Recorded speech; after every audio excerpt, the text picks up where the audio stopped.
history of the 1st Division, the Big Red One, begins as far back as the Revolutionary War, when its Battery D of the 5th Field Artillery served under Captain Alexander Hamilton. This battery has the longest record of continuous service of any unit in the United States Army. Its history runs parallel to the history of America. The Fighting First was organized as a division in World War I, when it scored the first American victory of the war at Cantigny. In the great battles of Soissons, Saint-Michel, and the Meuse-Argonne, it helped smash the German army and end the war. During World War II, the 1st Division, true to its name, was in the first waves of the invasions of North Africa, Sicily, and Normandy. It smashed across France and Belgium in bloody fighting, was the first to enter Germany, and helped stop the Nazis in the Battle of the Bulge, in the drive to the final victory in Europe. 20 years later, when communist aggression in South Vietnam threatened the peace of Southeast Asia, the first full U.S. Army division sent to meet the challenge was the Big Red One. The Vietnam engagement was to be the longest and in some ways the most arduous of the wars fought by the 1st Division. But as always, the division lived up to its great heritage of valor and success in battle.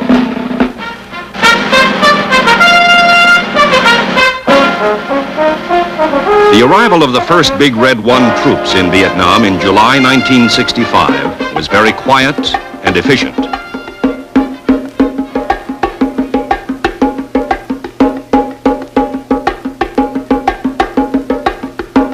They were moved swiftly off the beach at Cam Ranh Bay and sent to various base camps in the Saigon area. The first task was housekeeping and setting up defense perimeters.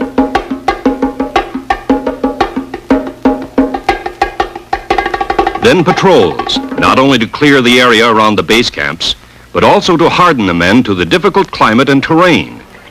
In all the varied combat history of the 1st Division, it had never fought in the soggy, humid climate of the tropics, or in the tall grass or thickets of the jungle, or in its rivers and swamps. The foot soldiers were inducted into airmobile patrols. There was contact with the enemy, so that they learned something about his guerrilla tactics. But there was no big action until November. By that time, over 14,000 1st Division men were in Vietnam. Their area of operations was to be a vast portion of central South Vietnam, from the Cambodian border to the South China Sea. Division headquarters was set up 20 miles north of Saigon at Ye An, under Major General Jonathan O. Seaman, first of the 5 commanding generals the Big Red One was to have in Vietnam. The first of the dozens of major battles the division would fight in Vietnam took place at the tiny village of Ap Bao Bang, north of Lai Khe on Highway 13. On a sweep along Highway 13, several units of the 1st were hit by a reinforced Vietcong regiment. 3 enemy frontal assaults were thrown back by intense small arms fire plus automatic weapons. The 4th and heaviest Vietcong assault was stopped by 105s, firing at close range. As the weakened enemy fell back, the Air Force was called in to pound their escape routes. In its first engagement in jungle warfare, the men of the Big Red One fought like veterans. There were casualties, but the Viet Cong left 198 dead on the battlefield. It was more than just a victory for the tired infantrymen. It was proof they could defeat a hard-fighting enemy on his own terrain. A few days later, on November 20th, another road convoy turned the tables on a would-be Viet Cong ambush near Trung Loi. The convoy immediately set up a defense perimeter and returned fire. When a gunship drove the enemy from cover, heavy ground fire, especially by the mortar platoon, smashed the trap. The victory at Trung Loi was followed early in December by the biggest and most successful battle of the year. This was Ap Nham Ma, northwest of 3rd Brigade headquarters at Lai Khe. A task force was searching the countryside, eliminating Viet Cong bases, blowing up bunkers and underground factories. When they ran head-on into a fortified base camp defended by 4 battalions of the enemy. A violent firefight broke out immediately. A radio call for fire support brought in deadly concentrations of howitzer fire and repeated tactical airstrikes. After 2 hours of fierce fighting, an infantry assault finally routed the enemy. The Big Red One had its losses, but medevac ambulance helicopters saved many lives by flying in to remove the wounded even as the fighting went on. Patrols grew larger and longer as the division increased its pressure on the elusive enemy. Even so, there was time for mercy missions to the South Vietnamese. Civic action, medical supplies, skilled help, and friendliness to villagers and their children. The beginning of 1966 saw an upsurge of activity by the battle-hardened 1st Division, with armor playing an increasing role in campaigns like Operation Crimp and Rolling Stone, and fierce engagements like those at Tan Binh and Lo Cai, where 1st Division soldiers proved at devastating cost to the enemy that they were masters of the jungle ambush. It was at Lo Cai that the division won its first Medal of Honor in Vietnam in the person of 1st Lieutenant Robert J. Hibbs, whose 15-man patrol chopped up 2 Vietcong companies. Lieutenant Hibbs was killed when he attacked an enemy machine gun to cover the rescue of one of his wounded soldiers. Under a new commanding general, Major General William E. Depew, who took command in March, the Big Red One lashed out at the enemy in ground drives and air assaults by helicopter. The campaigns were continuous as task forces struck hard throughout the spring, summer, and fall of 1966 in the humid jungle, on dusty roads,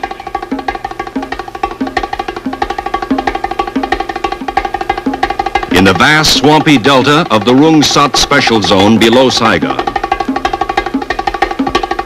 Battle followed battle as sudden, swift probes took the Viet Cong by surprise. Search and clear teams swept through his sanctuaries and hiding places. Armored road marches baited the enemy into would-be ambush traps, then turned the tables with devastating effect. Vast quantities of supplies and weapons were captured as dozens of VC base camps were overrun. The toll of enemy dead and wounded rose. Operation Attleboro alone accounted for over 1,000 North Vietnamese and VC killed. Communist plans for taking the offensive were completely disrupted. By the end of 1966, the men of the Big Red One were experts in the revolutionary new tactics of air-mobile operations, which rushed troops to the battlefield with unprecedented speed and mobility. Division cannoneers set new records for the speed, volume, and accuracy of supporting fires. Coordination with aerial support, either by gunships firing rockets or jet fighter bombers, became a highly polished art. Of great benefit were the lessons learned in how to fight the guerrilla and ambush tactics of the enemy. The Battle of the Minh Thanh Road was a striking example. After very careful planning, a powerful armored column from the 1st Brigade was sent on a road reconnaissance in order to lure the 272nd Regiment of the crack Viet Cong 9th Division into battle. As expected, the Viet Cong tried to ambush the column. 3 battalions attacked abreast along the entire 1,200-meter length of the convoy. The heavily armed column, ready and waiting, blazed back with everything it had, and it had plenty. While the army held its blocking positions on the road, helicopter-borne infantry was flown in to attack the Viet Cong flanks. Tremendous artillery fire poured in on the numerically superior enemy. Forward air control personnel called in strike after strike, 96 sorties in all. This sustained rain of fire was too much for the Viet Cong. They broke and ran with heavy losses. The Battle of the Minh Thanh Road was a superb example of the combined use of armor and infantry to destroy an enemy ambush. Armor serving as a fixing force to hold the enemy in battle, while infantry battalions maneuvered to hit his rear and flanks. The continuous campaigning of 1966 had familiarized the 1st Division with most of its vast area of operations, kept its lines of communication open, and disrupted enemy efforts to take the initiative. Now the division was to strike directly into Viet Cong sanctuaries. The target was the Iron Triangle, the vast jungle area which was the enemy's foremost operational base for attacks on Saigon. In January 1967, Operation Cedar Falls was launched. 5 infantry battalions, plus 2 more from the 173rd Airborne Brigade, were airlifted to blocking positions to encircle the objective. Armor closed in to seal off escape routes. The main attack force struck deep inside the enemy-held jungle, so thick in places the Hueys couldn't land, and the men had to descend via rope ladder. They pushed through heavy jungle, thickets and vines, waded through streams, searching for the enemy in village hideouts and underground bunkers. There was resistance as the Vietcong sought to hold up the advance, but they invariably got the worst of it. 30 artillery batteries laid in devastating fires.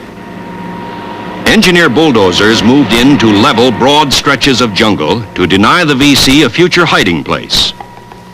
One of the most significant results of Cedar Falls was the large number of Vietcong, 576, who surrendered under the Chu Hoi, or Open Arms Program, which encouraged enemy soldiers to join the government side. With the Iron Triangle made untenable for a while, the Big Red One turned its attention to another Vietcong stronghold, War Zone C.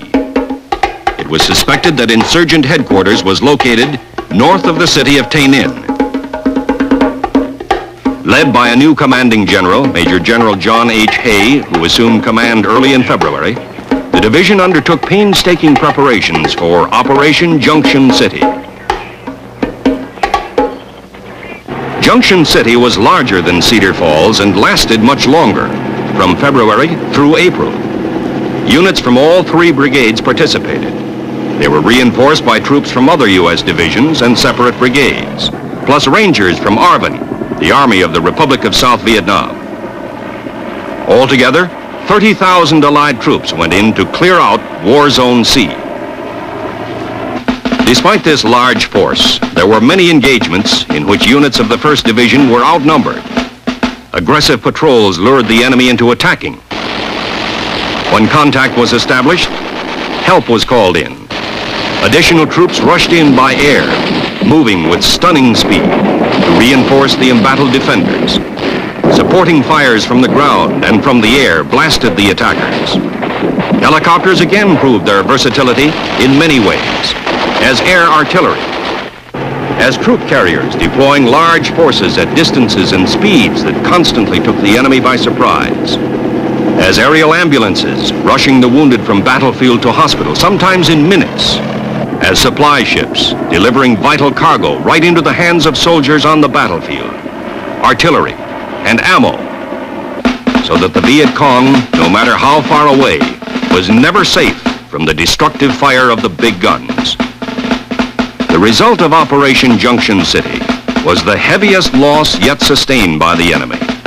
Over 1,800 dead, and the veteran 9th Vietcong Division completely shattered. The Big Red One, hardly pausing, pressed on with more campaigns through the rest of the spring and summer. In Operations Manhattan and Billings, task forces probed into enemy strongholds in the Michelin Trapezoid area and War Zone D. Meanwhile, a different kind of campaign, continuous since its inception in 1966, was operating throughout the entire 1st Division area. This was the Revolutionary Development Program, carried out jointly by Americans and Vietnamese to win the confidence and goodwill of the Vietnamese people, especially in villages suspected of harboring Viet Cong. The procedure was for a task force to move in unexpectedly and seal off the village. Soldiers swiftly established security by checking for mines and booby traps. Psychological warfare specialists with signs and posters explained their mission. The village was thoroughly searched for evidence of Viet Cong activity and suspects taken into custody. Then supplies were brought in, and the villagers were fed and clothed. MedCap, medical missions, were a vital part of the pacification program, bringing badly needed treatment for a variety of ailments. While the Big Red One carried out its missions of peace and war, it also conducted an immense training program. Many of its veteran soldiers and battle leaders had gone home through the Army's yearly rotation program. Yet, thanks chiefly to mobile training teams of combat experienced personnel, the 20,000 men of the division were at a peak of professionalism when the first began Operation Shenandoah II, one of its fiercest campaigns, and to many veterans, the most outstanding in the division's 5 years in Vietnam. Shenandoah II was a series of violent battles at far-flung points on both sides of Highway 13, from Lai Khe north to the area around Loc Ninh, near the Cambodian border. From September into November, the fighting raged through jungles, across rubber plantations, through wooded areas, tall grass, and streams. It was often toe-to-toe slugging with the enemy. Night fighting was common, as North Vietnamese and Vietcong troops attempted futile assaults on the American NDP's night defensive positions. The Big Red One had the advantage of highly mobile armored support and heavy firepower always on call, and fought alongside the South Vietnamese Army units. The result was inevitable, a smashing series of victories that destroyed numerous enemy bases and fortifications and left over 1,000 of his troops dead. The rest retreated to their sanctuaries again, leaving Highway 13 secure. Of the 8 major battles that made the Shenandoah campaign so memorable, one of the most remarkable was the battle for the airstrip at the town of Loc Ninh. ARVN and Special Forces soldiers came in by air assault to drive out the Vietcong, who held a small sector of the town. They routed the enemy from bunkers and houses in fierce attacks. The insurgents counterattacked time and again, but were thrown back each time. The fighting raged for days as both sides brought in more forces.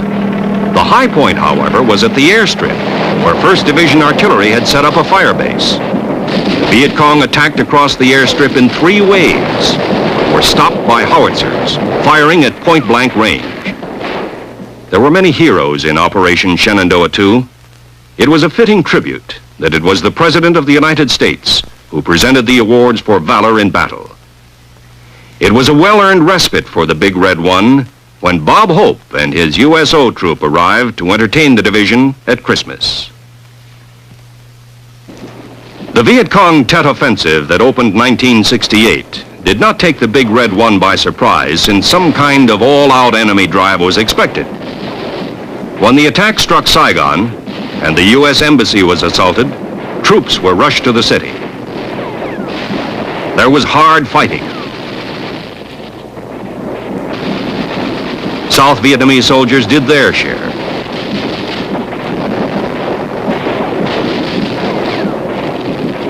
There were casualties and destruction, but the inevitable result was annihilation of the insurgent force. In March, the division resumed its strong offensive tempo under a new leader, Major General Keith L. Ware, famous as a Congressional Medal of Honor winner in World War II. General Ware launched 2 massive campaigns in areas to the north of Saigon and northwest in the Iron Triangle. The first was Operation Vietcong, translated as Resolve to Win. The second was Operation Tong Tan, which meant certain victory. The objective of these aggressive campaigns was to smash the enemy's war potential on a vast scale, kill his troops, destroy his base camps and supply dumps, interdict his supply trails and his routes for infiltration, and retreat. The result was a stunning success. Vast quantities of arms and materiel were found in weapons caches or were seized from the enemy, who lost over 2,000 killed. General Ware also initiated Operation Giant Swamp, in which a new tactical concept was applied to the Rome plow, a standard tractor with a special cutting edge for jungle clearing. Hitherto, the Rome plow had been used with great effectiveness to clear large jungle areas used as enemy sanctuaries. In Giant Swath, land-clearing teams used the plow to slice a network of wide trails through 11,000 acres of jungle.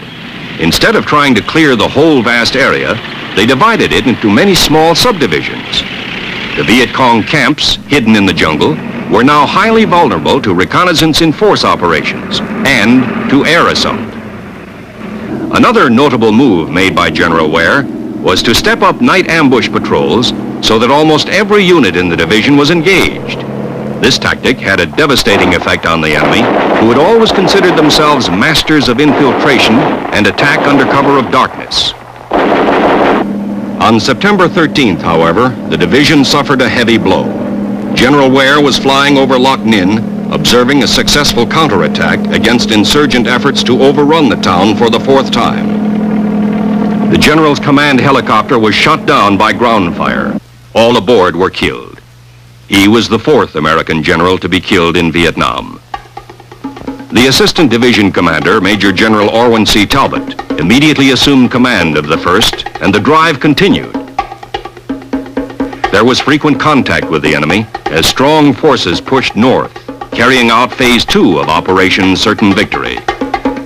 Vietcong resistance was strong, and there was hard fighting as 1st Divisioners conducted several spoiling actions, destroying enemy camps and heavily built bunkers with intense fires supported by artillery. Among the highlights of the drive were several engagements with troops of the 1st North Vietnamese Army Division. These took place immediately across the border from Cambodia's Fishhook area. The Big Red One had established several fire support patrol bases in the area. They were placed astride a main infiltration route used by the North Vietnamese invaders. NVA troops hurled themselves fiercely at the fire bases in repeated night attacks and met devastating fires. They were brave, but the results were always the same. Failure. Many dead.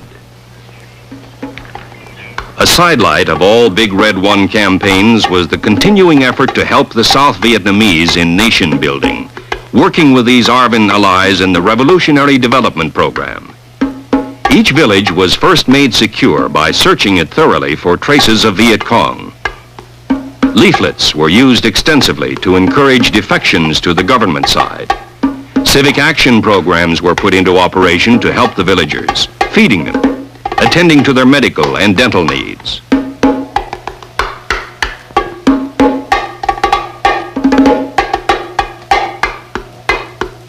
Animals as well as humans were carefully ministered to with the hope that the South Vietnamese could help themselves to attain economic self-sufficiency and to strengthen grassroots government. In 1969, the division continued its tremendous sweeps to keep the enemy off balance. Sometimes it struck from the skies in air-mobile assaults, sometimes on the ground in a fluid shift of tactics. Armor played a powerful supporting role in these drives to cripple the communist winter-spring offensive. Powerful reconnaissance in force operations struck again and again into the Iron Triangle, the Michelin Trapezoid, War Zone C, and War Zone D. Battles by night alternated with fighting by day as Viet Cong and North Vietnamese soldiers resisted desperately. Highly trained scout dogs sniffed out the enemy while spotter planes sought him from the air. Enemy dead littered the battlefields. Captured weapons, like this communist-made AK-47 rifle, were plentiful. It wasn't easy. The terrain was often rugged, and so was the fighting. There were casualties, but medevac was always there to take out the wounded. Sometimes the enemy attacked recklessly, and sometimes he holed up. Then he had to be blown out, or foot soldiers had to go in after them. These volunteers were known as tunnel rats, and no fighting men were more admired for their courage and nerve. Sometimes enemy contact was light, and there was more monotony than action. It was a welcome relief between patrols and sweeps to see the pretty face of a USO entertainer, even if she did bring along a boyfriend. For some Big Red One soldiers, there was a complete change of pace. They became amphibious. In June of '69, the division began to use small fiberglass boats to patrol the river approaches to Saigon. Working in conjunction with Navy patrol craft and shore-based infantry patrols, these ski boats drastically cut down Viet Cong infiltration by water. Elsewhere, the great fighting machine of the 1st Division continued its relentless pursuit of the enemy under its 5th and last commanding general in Vietnam. He was Major General A.E. Malloy. Deploying its vast power with professional precision, going into battle with the high morale traditional with the Big Red One. Its fighting men struck smashing blows against Vietcong forces concentrating north of Saigon for an autumn offensive.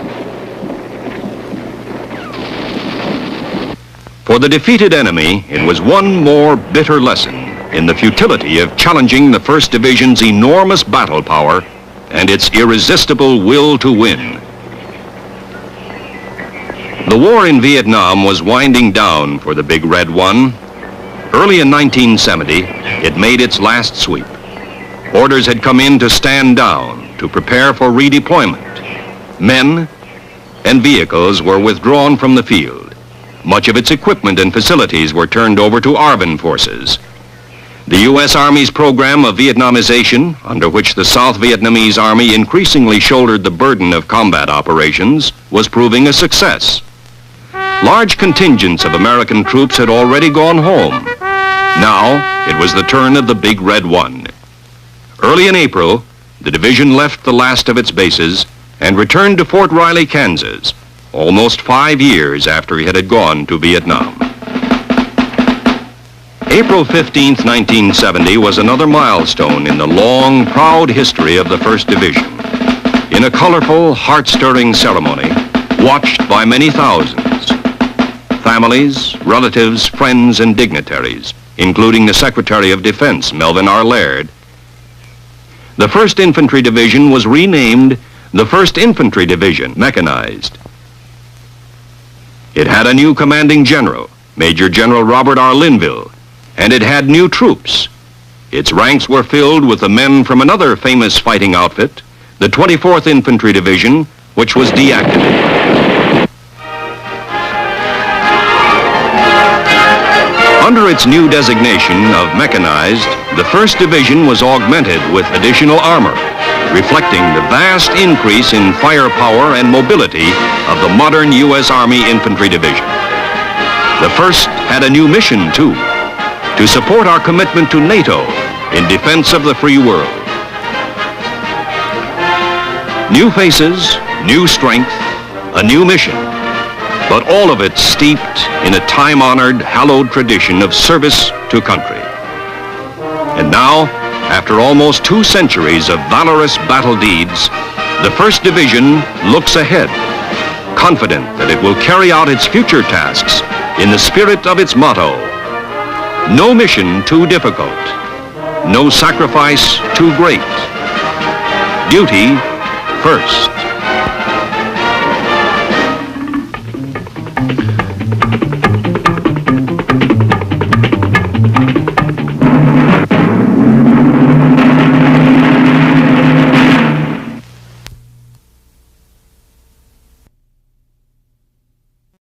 True to its name, was in the first waves of the invasions of North Africa, Sicily, and Normandy.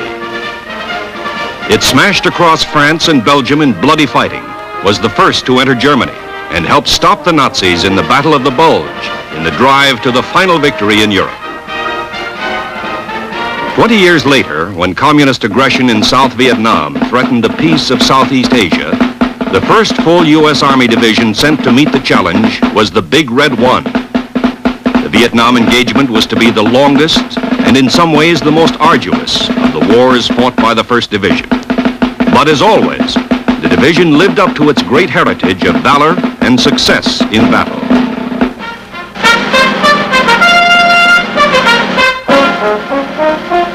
The arrival of the first Big Red One troops in Vietnam in July 1965 was very quiet and efficient.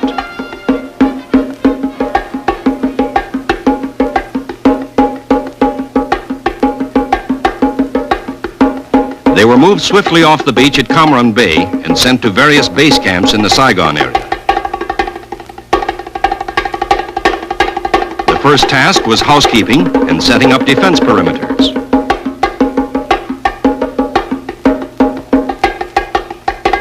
Then patrols, not only to clear the area around the base camps, but also to harden the men to the difficult climate and terrain. In all the varied combat history of the 1st Division, it had never fought in the soggy, humid climate of the tropics, or in the tall grass or thickets of the jungle, or in its rivers and swamps.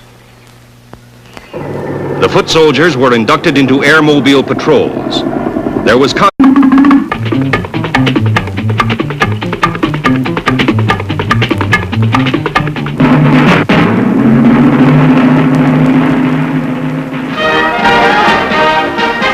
The history of the 1st Division, the Big Red One, begins as far back as the Revolutionary War, when its Battery D of the 5th Field Artillery served under Captain Alexander Hamilton. This battery has the longest record of continuous service of any unit in the United States Army. Its history runs parallel to the history of America. The Fighting First was organized as a division in World War I, when it scored the first American victory of the war at Cantigny. In the great battles of Soissons, Saint-Michel, and the Meuse-Argonne, it helped smash the German army and end the war. During World War II, the 1st Division attacked with the enemy so that they learned something about his guerrilla tactics. But there was no big action until November. By that time, over 14,000 1st Division men were in Vietnam. Their area of operations was to be a vast portion of central South Vietnam, from the Cambodian border to the South China Sea. Division headquarters was set up 20 miles north of Saigon at Ye An, under Major General Jonathan O. Seaman, first of the 5 commanding generals the Big Red One was to have in Vietnam. The first of the dozens of major battles the division would fight in Vietnam took place at the tiny village of Ap Bao Bang, north of Lai Khe on Highway 13. On a sweep along Highway 13, several units of the 1st were hit by a reinforced Vietcong regiment.